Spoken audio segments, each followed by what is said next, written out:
Hello, hello, hello, and welcome back to the Naked and Truth podcast. It is me, Sari D, and I am back this Monday with a very special guest. Guys, we are so fortunate to have Dr. Kurtis Gryba with us, and some of you may know him from E3 Chiropractic. Some of you may know him on Instagram with his amazing information that he's always popping off for us. And some of you might just be getting to know him now. So, Kurtis, I'd love for you to say hey to our listeners. Let us know how your day's going, where you reside, and just a little bit about yourself. Hey everybody, like Sarah said, my name is Dr. Kurtis Gryba. It is a lovely Saturday morning right now, so I just had a lovely Ethiopian blend of coffee. Pour Ooh. over. Pour over is the only way to go. You got to grind your beans right before you put it in. Just enjoying a little bit of sunlight right now. So born and raised in Saskatoon, Saskatchewan, practicing chiropractic and a wellness type clinic. Going to be moving into a new location right away here, which I'm really excited about. That's amazing. And I actually am local to Kurtis, so I get to go and check out that new practice. And guys, I am so excited because Kurtis is somebody that is so different than any other doctor that I've met before. And although I know having him on here would be an asset for him to teach us all the amazing things that he knows, I'm actually having him on here to tell his personal story because I think that you can look at somebody like Kurtis and assume that he's always just had it figured out, right? Like you can look at the guy and be like, man, I think things have probably been pretty easy for him.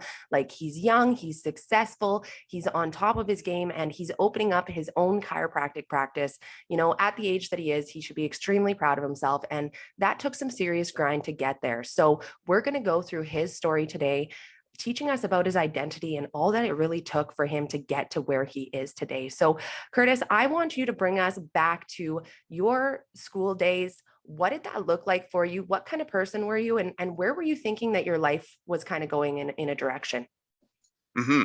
So really, for the most part, kind of like my personal identity at that time started to take shape even towards the age of when I was in like grade 7.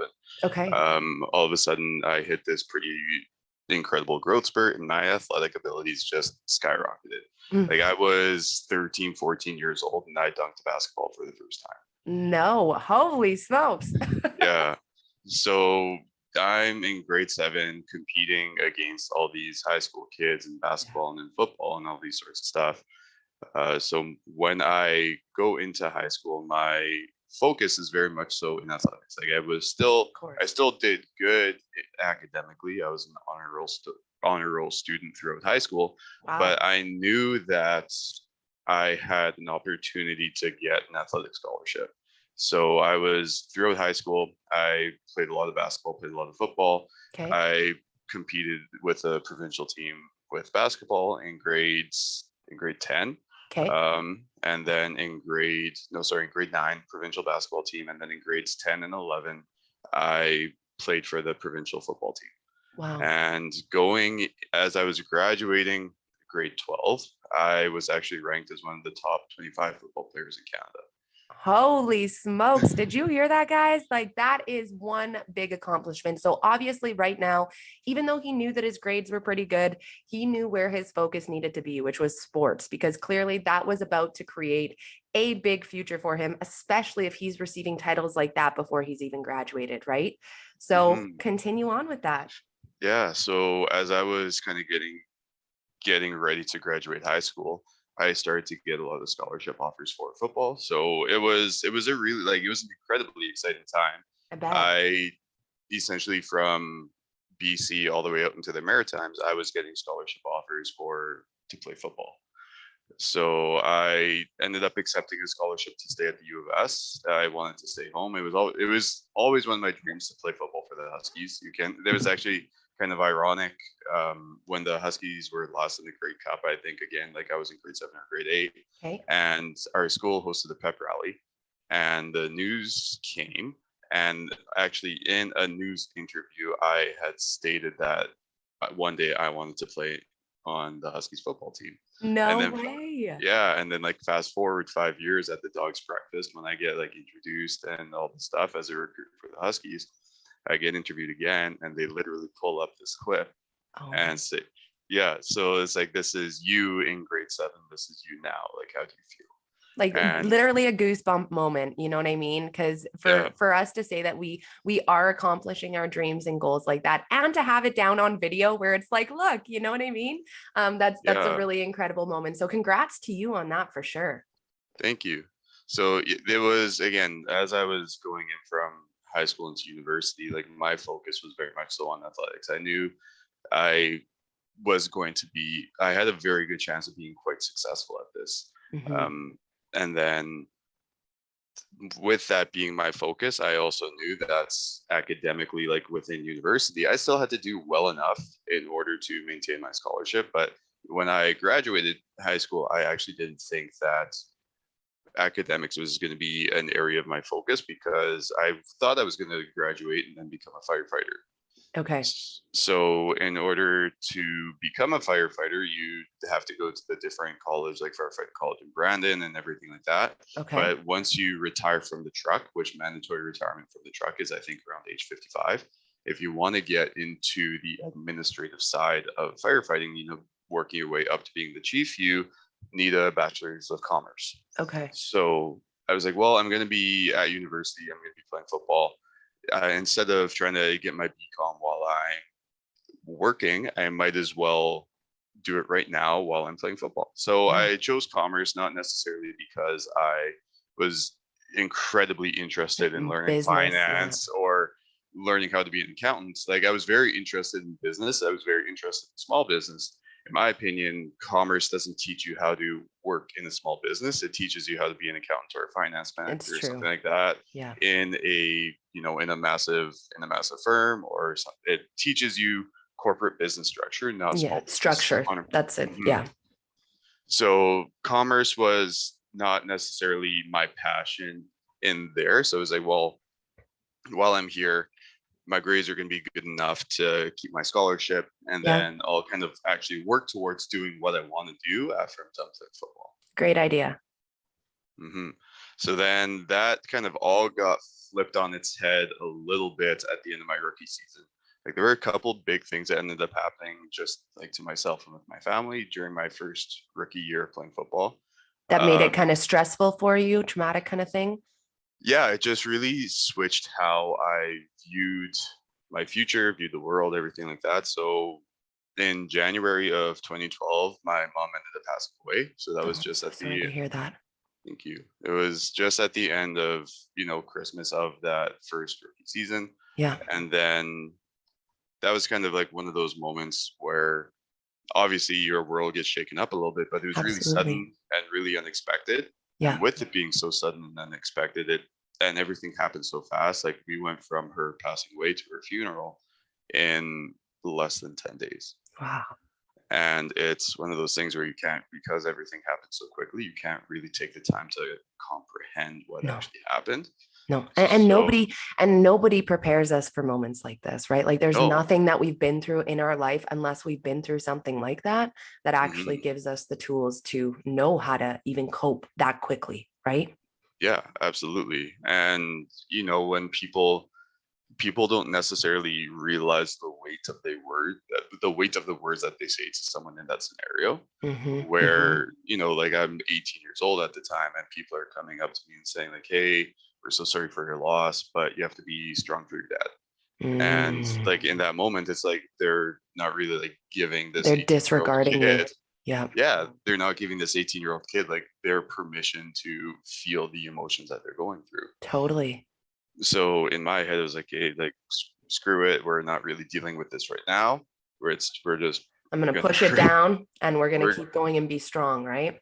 yeah, exactly, we are pushing this down real far. And essentially everything that I did is like, okay, I'm gonna put my time and effort into football. I'm gonna work out. I'm gonna do all the things that I need to do to be successful at that, Mhm. and just push everything else down like as far as it can go in the meantime. Wow. That's And incredible. and then, of course, wouldn't you have it, as I'm in the midst of doing that, just kind of less than 3 months later, I end up having a very severe knee injury where my knee essentially went backwards. And yeah, Ew. Okay. First of all, yeah, ew. Second of yeah. all, I can't even imagine. So, like, Did that happen during football? Yep. Yeah. Okay. And so was that Yeah. during a game, during a practice? It was during the last winter practice. Like in the winter, we would have off-season practices in the soccer center, Okay. and it happened in the last practice of that winter. No, like first of all, like getting injured during a practice is such a bummer to begin with because you're putting your Worse. effort into nothing, right? At the end of the day, like yes, you're practicing and getting better, but Yeah. I would have at least preferred to blow my knee out while I'm winning the game or something, Oh, right? absolutely. Absolutely. So sorry, what were you gonna say there? I was just gonna say it's absolutely gut wrenching to get injured in practice. So now then what were you like in that moment? Like, did you have to get like an ambulance to take you out on a stretcher? Were you able to walk to the car to go to the hospital? Like, what did that look like in that moment for you? I very much so got carried off, Okay. carried into someone's vehicle. And then I did get taken to the hospital because like with the severity, so I had like, again, this was a very severe injury where I tore three, four ligaments, three tendons. I blew out my entire knee capsule, and then I ended up actually tearing a nerve along the back of my leg. So with, especially like with that nerve injury, I started to lose sensation into my foot and That's into what I was my leg. just about to ask was like, are you still having any problems with that nerve damage? Because obviously Curtis can walk. You guys can't see him right now, but he can walk. His Yeah, knee's okay. But are you yeah, still having any damage from what happened with your nerves? a little bit. So I've had three surgeries on that knee. One of the surgeries that did happen was a nerve graft, which is actually really cool, really interesting. There's one very long nerve that goes along the bottom of your calf, or kind of like the back of your calf, that goes just to the outside of your foot. It's called your Yeah. lateral sural nerve. Okay. And this is it's the actually longest single strand of nerve in your body. Okay. And its function is actually really, really minimal. It only supplies sensory function to about the outside of your foot. Okay. So it's a very commonly used nerve for grafting. So what they did is they would make a couple incisions along my calf, and they would cut that nerve. They would pull that nerve out, and then they would graft it behind the back of my knee where that nerve was torn. Yeah, that's so cool. I'm sure so Yeah, many other listeners are like, oh my God, that's so sweet. Well, no, I'm sure yeah, half are like, that's cool. And then the rest are like me, like, ew, oh my God, I yeah, can't believe that that's what they're doing. Okay. So let's be serious about how serious this injury is. What does yeah, this look like for affecting the rest of yeah. your career in this? Oh, it completely ruined it. Um, I couldn't walk for 9 months. Wow. And so, like, let's just be honest here, guys. He's in university, he's on his scholarship, it's his rookie year, right? And Yeah. he ends up having that knee completely blow. Like, he knows that there is at least 9 months of recovery on this. So, what did that look like for you having to take a step back from the team? What did that look like for you continuing to pursue this dream? Like, you were probably going through a huge identity crisis at that time. Oh, a massive identity crisis. It all in all, just to put it bluntly, like it really sucks. Yeah. Um, for numerous reasons. Where it's like, well, now all of a sudden, like for first of all, like as like my crappy decision of coping mechanisms of I've with been there. yeah, with everything that happened previous in that year, Yeah. all of a sudden like that coping mechanism is completely taken away. Yeah. I'm bedridden. Like after that injury, I was in the hospital for a week. Wow. And you go from being like strong, independent, like an athlete, and then you're bedridden. I was in bed in the hospital for 3 days without having to move. Like I literally had to piss in a jar. So, like, not only was he already like a male who, in my opinion, males do have this stereotype where they have to be strong. But then with what happened with your mom, you had extra pressure on you for having to be strong. And I'm sorry, but nothing makes a person feel more weak than not being able to look after themselves fully, right? And like he's Oh, saying, absolutely. like nothing feels more weaker than when you're trying to piss into a jar. You know what I Yeah, mean? Like those are not yeah, moments where you feel like you're strong, and he's having to hold himself together on this, right? So yeah. I can't even imagine everything that you were feeling in that. So you're in the hospital for a week. Mhm. What does that look like coming out and you having to take care of yourself? Like, were you close by family to be able to help out, or? hmm So I was living with my dad, and one brother, I think, at the Okay. time.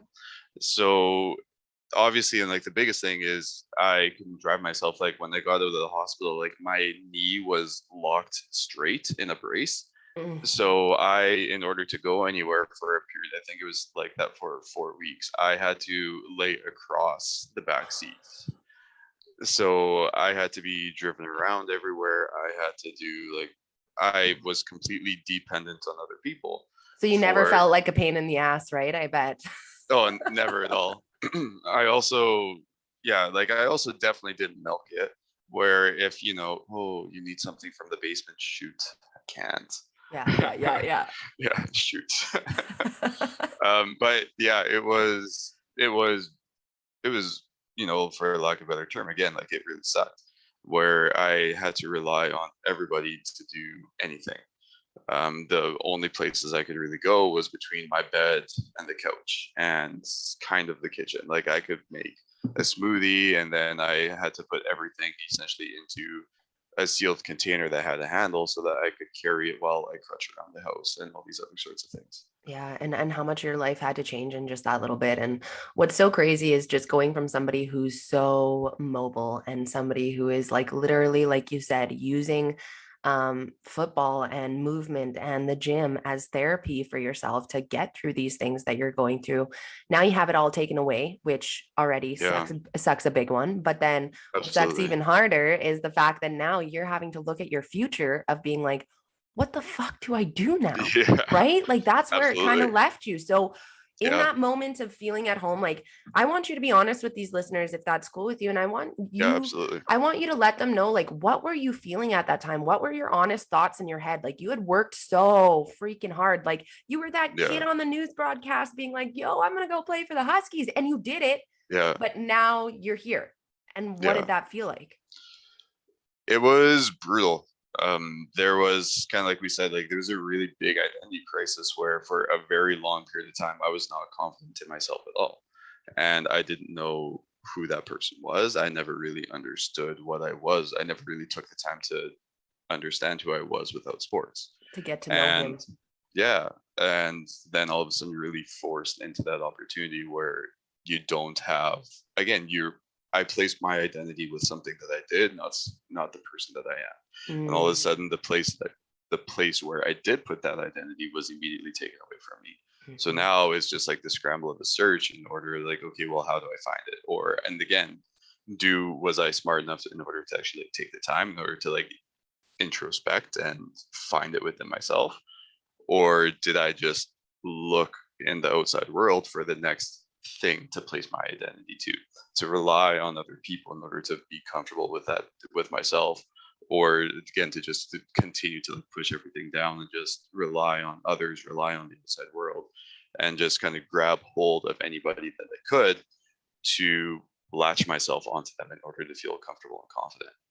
See, and what I think is so, so good about this is that a lot of us do this without recognizing that we do this, right? We don't actually Mhm. know who we are. And we take things that we're passionate about, whether it's like sports, music, art, whether it's our job, and we Mhm. put our focus on that this is who we are. This is all that Mhm. makes us who we are. But the truth is that that's not your full identity. And even though it's a part of you, that's not what makes you. So when that gets taken away, especially something like a sport, which so easily can be, if you don't know who the fuck you are and that gets taken away, like Yeah. Kurtis is describing right now, it's a really scary spot to be because you put everything into your identity, into that one thing that you were so passionate about, thinking that that made everything of who you are. Okay. Mhm. But then when you can't do that, who are you? Right. Yeah. And that's why you can't put that all into who you are as your sole identity and really make Mhm. sure that you're taking that time to figure it out. So now Kurtis is having this epiphany and he's like, hey, I either got to go the wrong route where I lean on everybody else trying to build myself up, or I try and figure this out myself. So what did you end up doing, Kurtis? Oh, for probably at least 3 years, I did the exact wrong Mm-hmm. thing. And thank you for being honest about that, because I think that a lot of people don't realize that you can be both. Yeah, it took a while in order for me to understand that I was doing everything incorrectly. Like I kind of I just absolutely refused to try to give up the identity of maybe I still am a football player. Yeah. And like, especially with football, like it's really tough because everything that has to do with football is numerically based. Like, who you are is put onto a stat sheet. You are, like for myself, like you are 6 feet tall, you weigh 190 pounds, you run a 4.640, you do this, if you run, your broad jump is 10 feet, your 3-cone drill is this feet, your hands are this size. It's like literally everything about who you are. And what matters to, the coaches or to scouts or to anything like that is all onto that sheet. Like that is Kurtis Gryba is this. And then literally all of that was completely stripped away. And then it's where now I can't run the 4.640. I can barely walk. I can barely get out of bed without passing out. So then it's like, well, I have to get back to that. It's not, it wasn't taking the time to, okay, well now maybe finding out who I am. It's okay, well, how hard do I have to work to get back to being exactly who I was before I got injured? Very good. So then it was again like at least 3 years of literally just continuing to latch my identity to that person. And then again, continuing to not take the time in order to sort myself out. So then any time that it was getting into a new relationship or meeting someone or like with friends or anything like that, it was latching my happiness and my future onto a different individual. And then just relying on other people constantly in order to be comfortable, in order to feel confident. That validation, right? Oh, absolutely. Totally.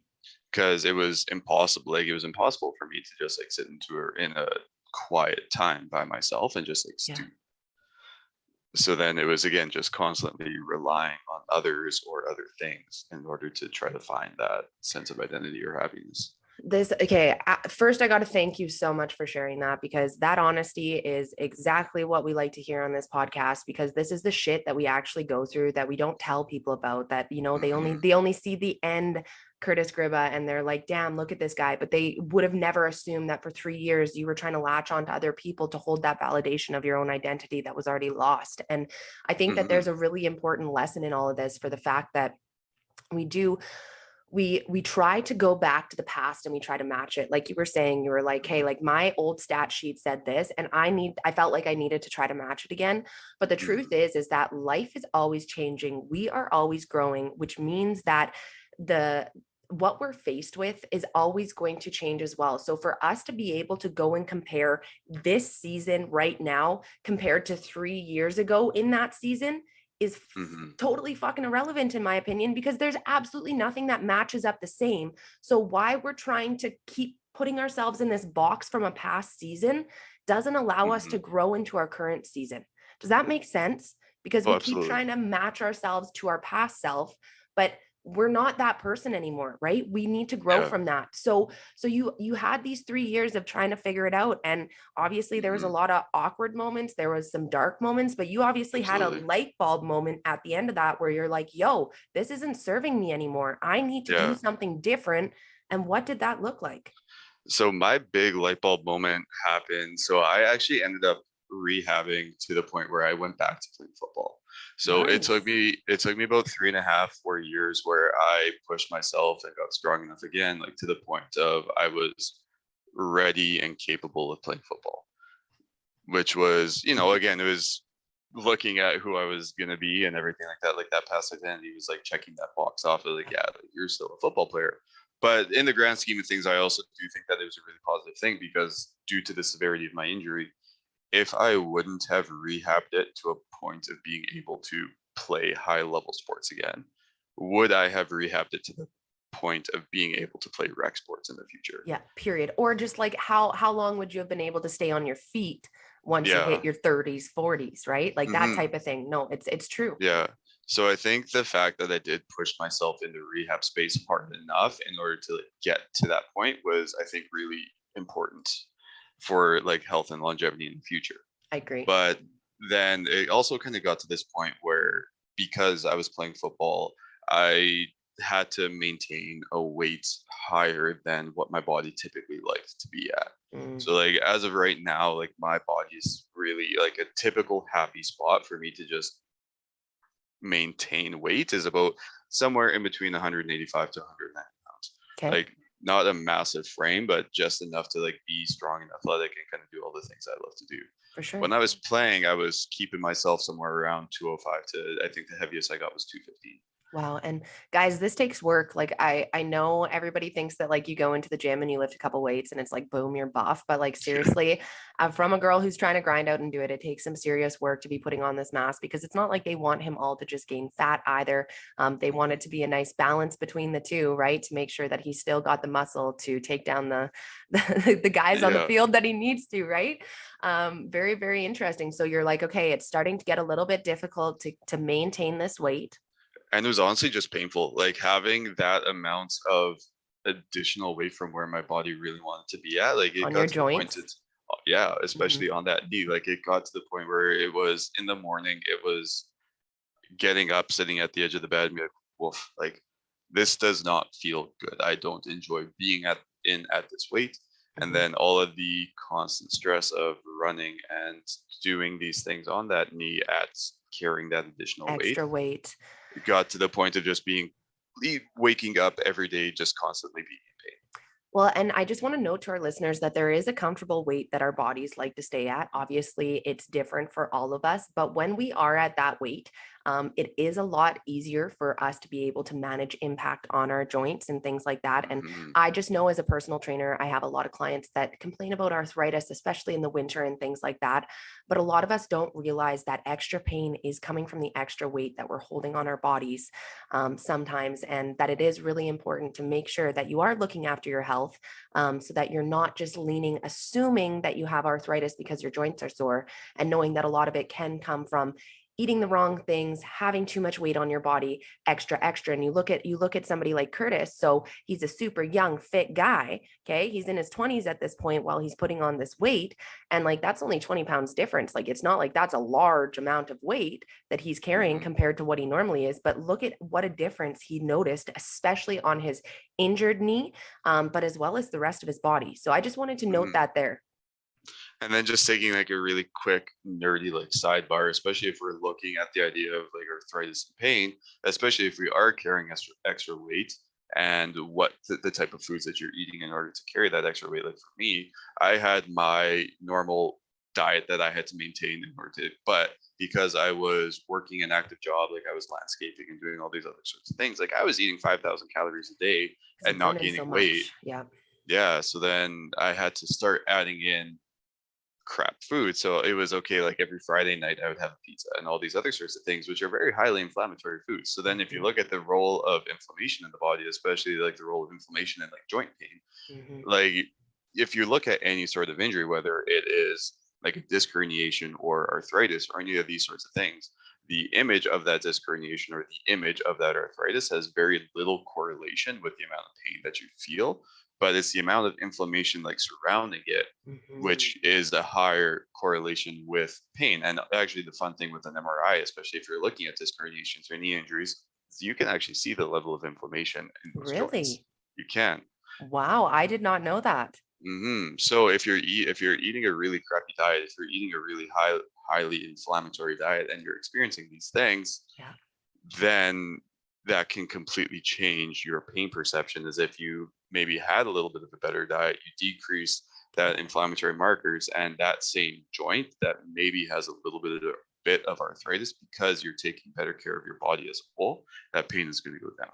Oh, I love it. See, and guys, like you could ask this guy anything, I swear to goodness, and he will nerd out all over you. It's amazing. So I know that I'm going to have Kurtis back again in the future to teach us lessons on different things, but I knew that his story was going to be so impactful for us along the way. So you're trying to Yeah, figure out how to deal with this weight currently because it's yeah, hurting your body.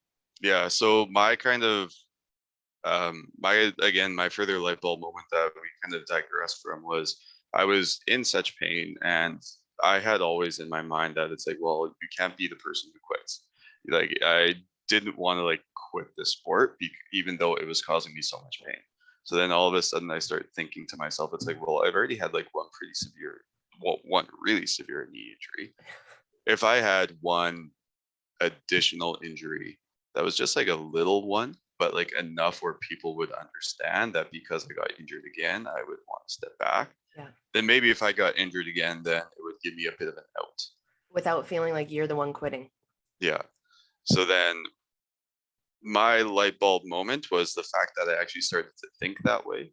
Yeah. Just like if you're at such a point in time where you're waiting and almost at this point hoping for Asking for an to injury. happen Mm-hmm. so that you could step away, like maybe it's just time to step away. Yeah. To let that pride go, right? Yeah.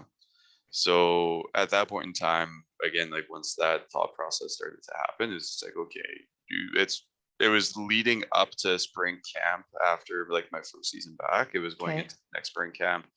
And it was I think I made the decision about 2 weeks right before spring camp. It was like, guys, like I can't do it. Like it's legitimately time for me to step away. Like I need to. Which obviously was one of the hardest conversations you've probably ever had, just because of knowing that, it was such a wild ride right from the beginning, I guess. Like it was something that you cared about so much and you saw so much of your future going into, but you also knew that you were having to grow out of your comfort zone to have to say goodbye to these guys. Because the biggest thing that I want you to know out of this, if you don't recognize it yet, is that wasn't quitting. Right. And it's like, to me, when you quit, it's like things get hard and you give up. And you didn't. You were like, okay, like you were still pushing through absolutely everything that you could, but you recognized that you could be in a really serious, scary spot if you kept progressing. And like, let's be honest, you got that hurt in your practice. Like the chances of you doing that again, pretty high. You know what I mean? Yeah. So I'm really proud of you for doing that, having that conversation. I'm sure everybody was so sad with you saying that, but were they understanding? Yeah. Oh, absolutely. I think a lot of people were pretty understanding. I know even a lot of people were kind of surprised that to the level that I was pushing to come back. I think a lot of like teammates and coaches thought that due to the level of injury that I had, that I was going to step away at that time. Yeah.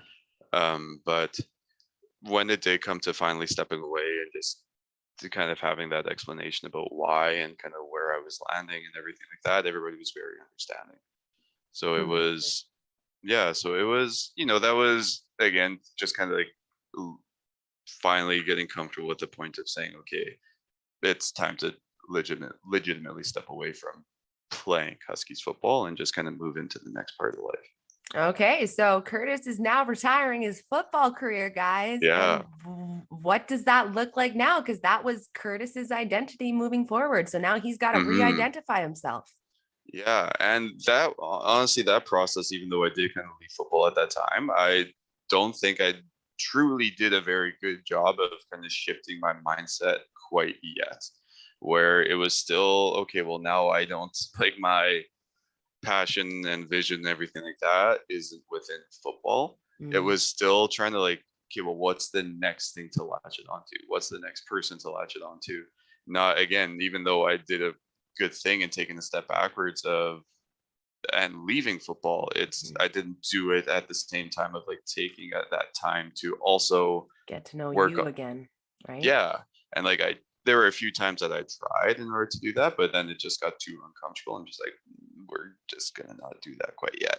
That is super important because, guys, it's not comfortable getting to know yourself, which is why I think we suppress things a lot of the time, which is why I think we don't give enough time to assess how we're doing or even give grace to ourselves for what we're accomplishing before we're going to that next thing. It's not always comfortable being with yourself, even though you live in your body every single day, but it's so important because when you do take the time to assess how you're feeling, where you want to go, qualities about yourself, it allows you to have less frustration moving into your future years. Because I can promise you that your shit is going to come back to slap you in the face. You are going to come up to it, whatever it is that you're choosing to suppress. And there is going to be a moment where you're going to want to go to the next level. And you're not going to be able to until you're willing to sit down and look at your shit. And I think that this is what happened with Kurtis as well, right? Is that you had those couple of moments where you're like, yeah, I looked into it and this is kind of gross. Don't feel like dealing with it. But then something must have happened where you're like, hey, I got to figure this out.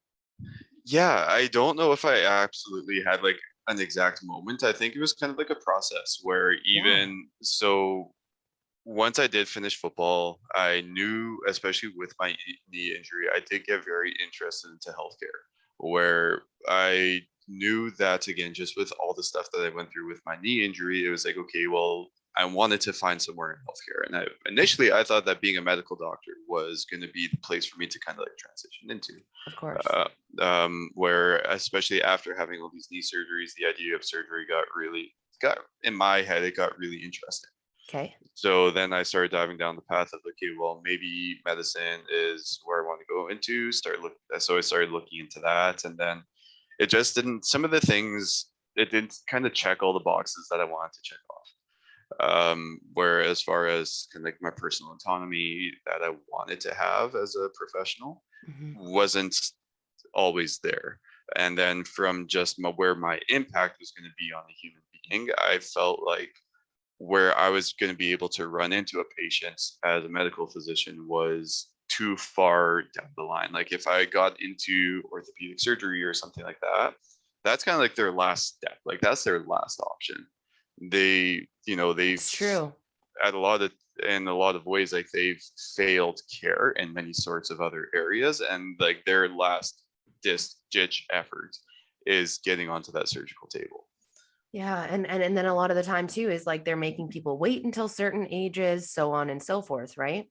Yeah. So then just as I kind of start to again assess the impact that I want to have and how I wanted again my future life to be, Yeah. then I started to look at other options and my dad and my brother are dentists and I couldn't just get into that gig. That's just not where my interests lie. That's So okay. then so then it kind of started getting into other areas of healthcare. And for me, Yeah. just with the scope of practice and the type of license that I'd be able to work with, chiropractic became kind of the best choice for me.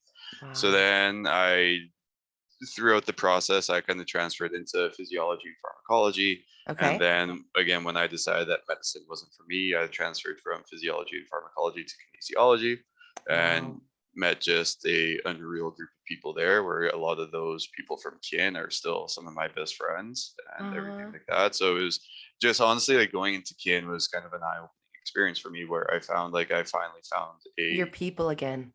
oh absolutely it was so much fun being in kin, being surrounded by people who like being active, like being healthy, and like want to push people and help Yeah. people become active, healthy, and kind of like the best version of themselves. Well, because like that's the part that we didn't touch on is that, Curtis had his community when he was in football. All these people like the Hmm. same things. And don't get me wrong, there's always a dick on the team that nobody likes. But, for the most Absolutely. part, everybody gets along and these are your people. You're showing up together and you're literally Hmm.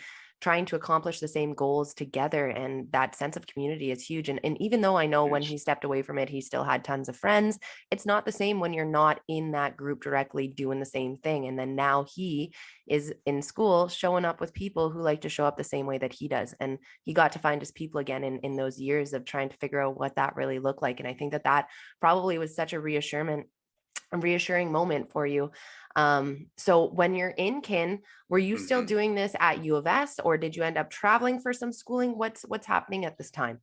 Yeah. So kin, I was still in at the U of S. I was in kin for 2.5 years. Okay. And then during that process, I ended up applying to chiropractic school, which was I then moved to Portland, Oregon for chiropractic school. Wow, very cool. So So what I was was your in, experience out there? it was really, honestly, Portland was really fun. It's a very outdoorsy community. It feels like a larger Saskatoon, Ah, actually, nice. Okay. because it is, again, built on either side of a river. And Ah. within my first week, I felt like it was a little bit uncanny like within my first week, I saw a van driving by that had the logo of Bridge City Electric on it. No way. Yeah. So you were like, okay, I'm pretty much home right now. So I Yeah. got confirmation I'm in the right spot. Yeah, so it was good. The food scene was unreal. Like the amount of local, like mom and pop shops for like every culture you could imagine was incredible. And then there's, being with it being Oregon, Yeah. within like a half an hour driving distance, There's a ton of hikes and everything that you can do. And because again, Wow. it's Oregon and during winter, it just rains for 6 months. Okay. It's year-round golf, and the golf courses are always in impeccable shape. Wow. And even again, like within driving distance from the school, they're within half an hour driving distance at the school, there's like 6 golf courses. See, and like that gives you the ability to build up that structure that you love so much in other ways to keep yourself healthy, right? Like, so you Hmm. get to go to the golf course if you need a break from school, or Hmm. whereas like in a Saskatoon, we we have winter a good chunk. Like, I want to almost say like 8 months of the year. I know people are like, Yeah. that's a little bit drastic, but when you think of all the Yeah. months where it actually snows or the weather sucks and you can't actually get outside to enjoy it, it Yeah. is pretty much like we're stuck inside those 8 months. So I'm Yeah. really happy that it gave you that experience to be able to, because that is so good for your mental health and studying and even just bringing together the holistic side of your practice, because you Yeah. are a lot more holistic than I Hmm. feel like some doctors really are in the industry. And it's really, really cool because you have a vision, like I said, like I've never seen before with another chiropractor. And I want to know, in Portland, how did it start to create your own vision Hmm. for what you were about to come back to? What was your idea that you were about to create? And did anything tie in from what you went through in that terrible experience with your knee into Hmm. what you were about to create and provide to your clients in Saskatoon when you came back? So, like, my experience in Portland ended up obviously for numerous reasons shaping up like my practice in Saskatoon in many, many ways. One thing that I did in Portland while I was in school there that helped out drastically was I took so many continuing education courses. So many. I would take at least kind of 2 to 3 to upwards of 5 continuing education courses every 3 months. So like in school, we would go in quarters. So kind of after we would have 12 quarters of school. So I think after from quarters 3 through 12, I Yep. would take at least 2 continuing education courses per quarter. Um, Unbelievable. so then just like using that opportunity to learn everything about other options, like other treatment options, because again, a lot of people will take chiropractic like, well, all chiropractors do is just adjust people and then that's it. It's like, well, maybe for some, yes, but if you're looking to be able to provide like a really good impact and be able to change and shape that person's life, if the only tool that you have is a hammer, then everything that walks into the door has to be a nail. Mm. So being able to take the opportunity to learn a bunch of different techniques, a bunch of different courses, and shape how I see that person walking in the door, so that no matter, and obviously this is going to be a continuing learning process for my entire career, Hmm. is continuing to learn and getting as much information as possible, so that I'd be able to find a treatment option for anything that walks in my door.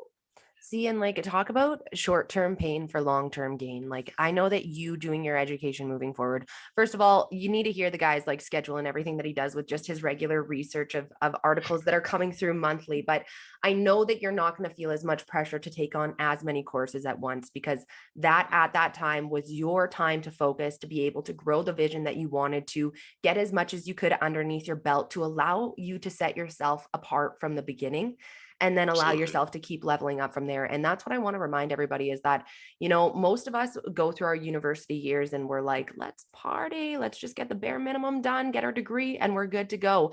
But when you're looking at that long term, like, he saved himself so much work while because like right now he's building his practice. Okay. He's building his practice. He's building his own building that he's going to be looking after absolutely everything. And that takes so much attention. Does he have the time to be doing 6 courses in a quarter because he needs to set himself apart from his practice that he's already running? No, like, that doesn't make sense. And he really took the steps that he needed to, focused his time appropriately, to be able to have this come to light. So you had mentioned something there that was really important, and you had said that a lot of people say that you just go to the chiropractor, you get a crack, Yeah. and you come back, and that's the way it kind of goes. So what is Yeah. your analogy of your approach with your clients and how you personally view chiropractic, or how it should be? Hmm. So I like my personal view is I always try to do what I can in order to help teach my patient to be able to take care of themselves.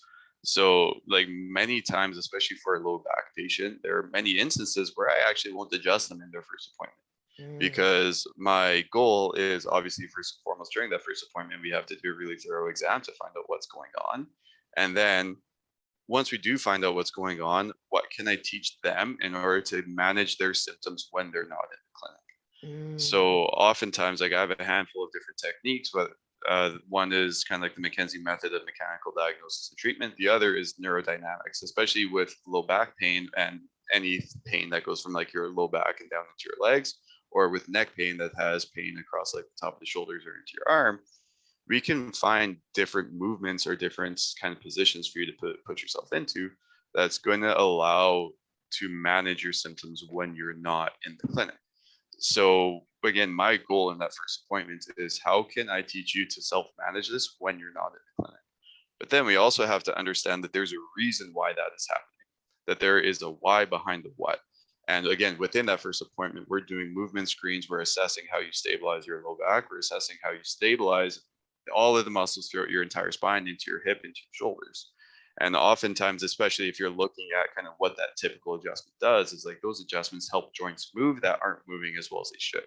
But those joints are stiff oftentimes because the muscles surrounding that joint are hypertonic and tight because mm, they're compensating for lack of stability elsewhere. mhm, So like the site of pain is always the site of compensation mm. for dysfunction elsewhere in the body. So if all I do is just hammer the site of pain with adjustments, soft tissue work, or all these other sorts of things, but I never address the site of dysfunction elsewhere through rehabilitation and strengthening exercises, then I'm 100% missing the boat. So what Curtis is saying in that, guys, is that if he's not teaching you how to not come back, he's not doing his job. If he's not teaching you where to find the root problem, he's not doing his job. And so it's really funny because majority of us would be like, yeah, I went to the chiro today. It was my first appointment. Didn't even crack me. What a psycho, hey? And you're like, wow, what a waste of money. So it's funny because we're so used to going into the chiropractor and we got this little body on a sheet and we need to circle all the pain spots that we have, and then we give it to the doctor and then they're just going to go and start popping us through. And that is the experience that I'm used to prior to seeing Curtis. Now, what he mentioned there is so important, is the fact that everything is connected. And so a lot of the time where the pain is coming from is just a compensation of where the actual root problem is coming from. So that's why he doesn't get you to just fill out this body and then start popping off of the spots that you circled.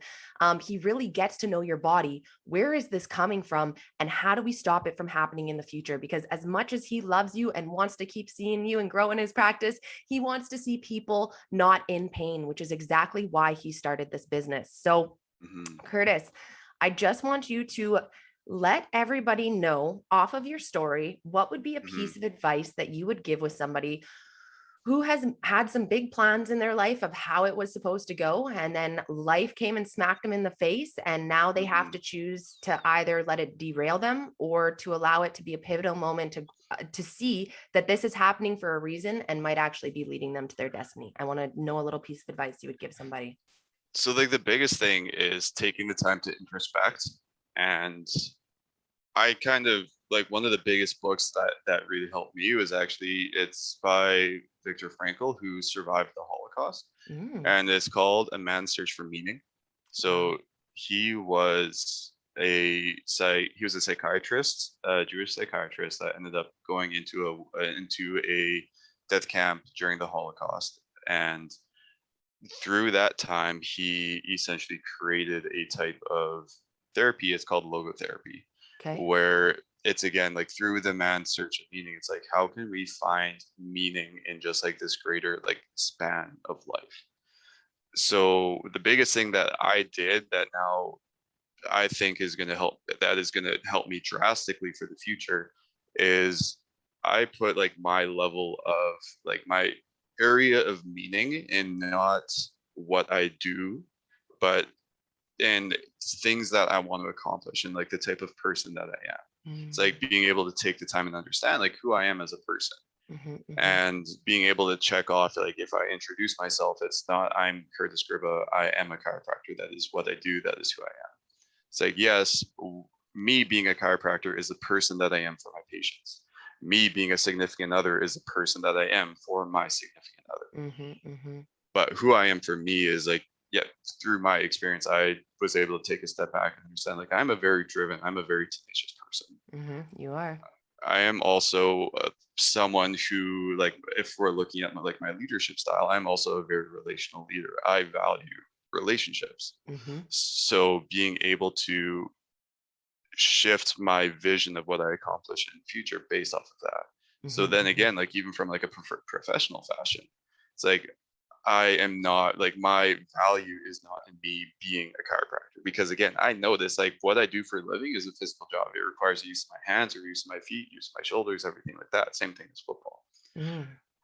If I get hit by a bus and I lose function of my feet, chances of me being able to only, chance of me being able to be a chiropractor while in a wheelchair is pretty slim. Yeah. But I know, because of the vision that I have for what I want to accomplish, even if I get hit by a bus and I lose function of my feet, I'm still going to be able to work towards the vision that I have for what I want to accomplish. You're still going to be able to be Kurtis after that.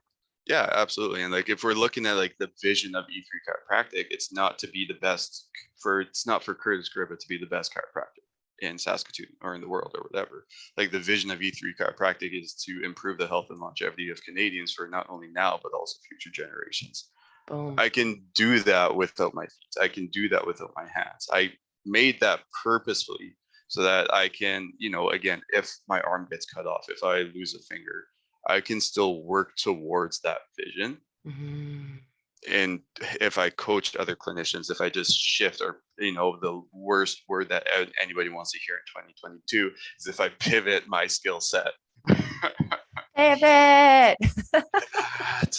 If I pivot my skill set and start to focus in a different way, I can still work to accomplish the vision that I want to have. Yeah. It doesn't necessarily mean that if I get injured to such a manner that I can no longer practice chiropractic, I all of a sudden can have a complete loss of identity again, because I still have my core values. I still have who I am. I still have the vision of what I want to accomplish in 30 years. That was straight fire. Okay. I want everybody to actually take a second, either pull out your notepad on your phone, or if you're old school and like to use a pen and piece of paper like me, then go ahead and do it, because you guys should be writing down what your core values are. Like, I know, for example, for me as a wellness competitor, it's hard not to put that all as my sole identity, but I can tell you that there's so many more reasons for stepping on that stage than just to be the best wellness athlete out there. And that's what I really need to understand, is what are those values to me? What is it that's putting me on that stage? Because it's not just to be the best wellness competitor. And I think that we should be doing this exercise when it comes to whatever it is that we are applying as our whole identity, right? Because I think, sorry guys, I think that there is too much that we put into our whole identity without realizing that it is just such a small part of who we are, and what it is that actually we are that attracts us to these things and gets us to do these types of things. So take some time and do an exercise off of it, guys, because I seriously made this podcast for us to better understand who we are. And Kurtis just gave us some really, really awesome information here. So I cannot thank you enough for coming on here and sharing your story, Kurtis. You're so much fun to follow on Instagram. So I will make sure that I go and tag your Instagram down in the notes, but I want to know, where can everybody get in contact with you if they want to A, learn from you, B, they want to come and check you out as a chiropractor local in Saskatoon area, or anything else that you do for people? Because I think that there's some other stuff that you have up your sleeve, going into different companies and stuff and teaching them how to allow their employees to be successful with their muscles. Yeah, absolutely. So if you're interested in just kind of random Instagram information about how to just live a little bit better on a daily basis, you can absolutely follow my Instagram page, which is at e3chiro.yxe.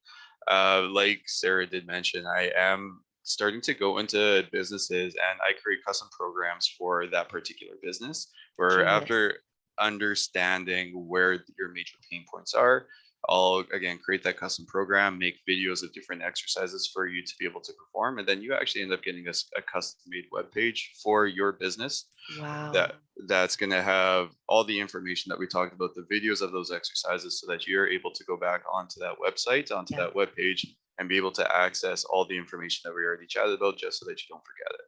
Beautiful.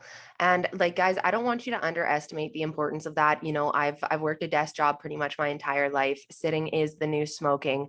And I can tell you that when you're in pain and your muscles are tight, you can't think properly. You're not doing your job as good as you regularly could. And honestly, investing in this as a company to make sure that your employees are doing the best that they can be, like it's invaluable, honestly. And it takes 10 minutes out of your entire day to do this, and we know that we're pissing around on company time hour for 10 minutes a day at least, right? So there's no reason why you guys shouldn't be incorporating this into your day to day. So what is the best website for everybody to reach you at?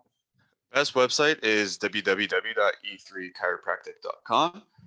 You'll be able to get a little bit more information there. Again, like I do have a blog with a bunch of information that I do post there. If you'd like to book an appointment, if you just go to the top right corner of that website, there's going to be a schedule an appointment now button, and it will take you to my online scheduling, which is easy as pie. I love it. Well, thank you so much again for this great information and teaching us all about your story and where you are and where you're taking your vision. And I just want to thank all the listeners for tuning in. I hope that you learned a lot from this episode. And you guys know that I will catch you next fucking